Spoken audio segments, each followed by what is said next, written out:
यज्ञदान तपः कर्म स्वाध्याय निरतो भवेत्। एष एव हि श्रुतियुक्तः सत्यधर्म सनातनः। सत्यधर्म सनातनः एष आदेशः एष उपदेशः एतद अनुशासनम। सबको नमस्कार। श्रीमद् भगवद गीता अध्याय 3 कर्मयोग श्लोक क्रमांक 14, 15, 16 में भगवान श्री कृष्ण और संत ज्ञानेश्वर हमें स्पष्ट कर रहे हैं कि यज्ञाचरण यह प्रधान स्वधर्माचरण है। यज्ञाचरण किए बिना अपना जीवन व्यर्थ एवं पापमय है। संत ज्ञानेश्वर भी कहते हैं कि यज्ञ आचरण यह हमारी आदि परंपरा है। प्रत्येक व्यक्ति ने यज्ञ का आचरण करना आवश्यक है। आज हम अध्याय 3 श्लोक क्रमांक 13 समझ लेंगे। यज्ञ शिष्टाशिणः संतो मुच्यन्ते सर्वकिल्बिषहे भुञ्जते ते त्वघं पापा ये पचन्त्यात्मकारणात्। अर्थात यज्ञ शेष भक्षण करने वाला सज्जन सर्व पापों से मुक्त होता है। यज्ञ किए बिना जो व्यक्ति स्वयं के लिए पाक सिद्धि करता है वह पाप भक्षण करता है।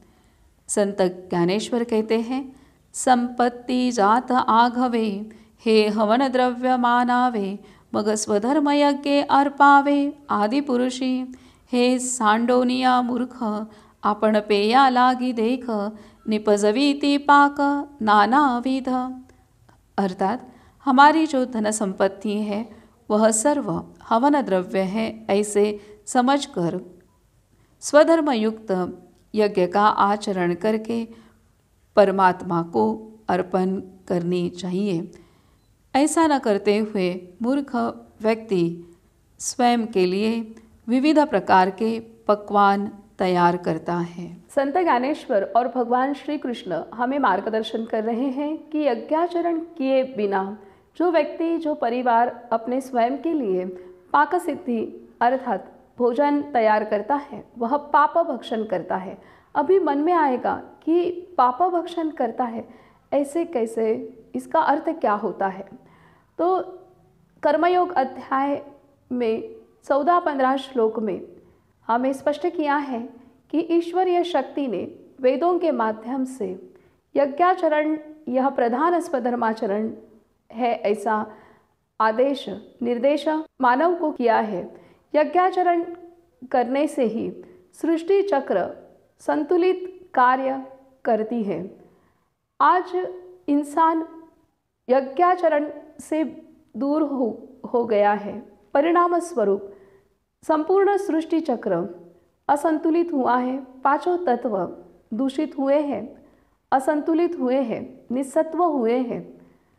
और आज यज्ञ किए बिना ही मानव प्रत्येक वस्तु का उपभोग लेते ही जा रहा है। इसके परिणाम स्वरूप ही आज हम जो अन्न जल और श्वसन का उपभोग ले रहे हैं, तो इन अन्न जल और श्वसन के माध्यम से हम साक्षात हमारा किया हुआ पाप ही हम भक्षण कर रहे हैं।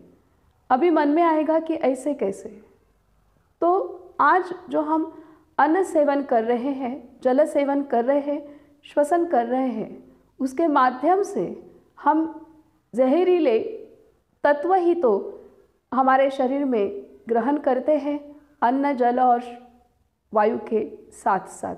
तो यह हमने जो हमारा स्वधर्माचरण नहीं किया, यज्ञाचरण नहीं किया, उसका ही फल हम आज पाप के केमिकल्स रूपी पाप के रूप में साक्षात प्रत्यक्ष में ग्रहण कर रहे हैं। तो यह सूत्र, यह श्लोक जिस समय किया था, लिखा गया था, उस समय तो सृष्टि सत्व प्रधान थी। लेकिन आज मानव यज्ञ से दूर होने के कारण आज यह मानव प्रत्यक्ष रूप में पाप सेवन कर रहा है और इसको प्रत्येक व्यक्ति स्वीकार कर सकती है।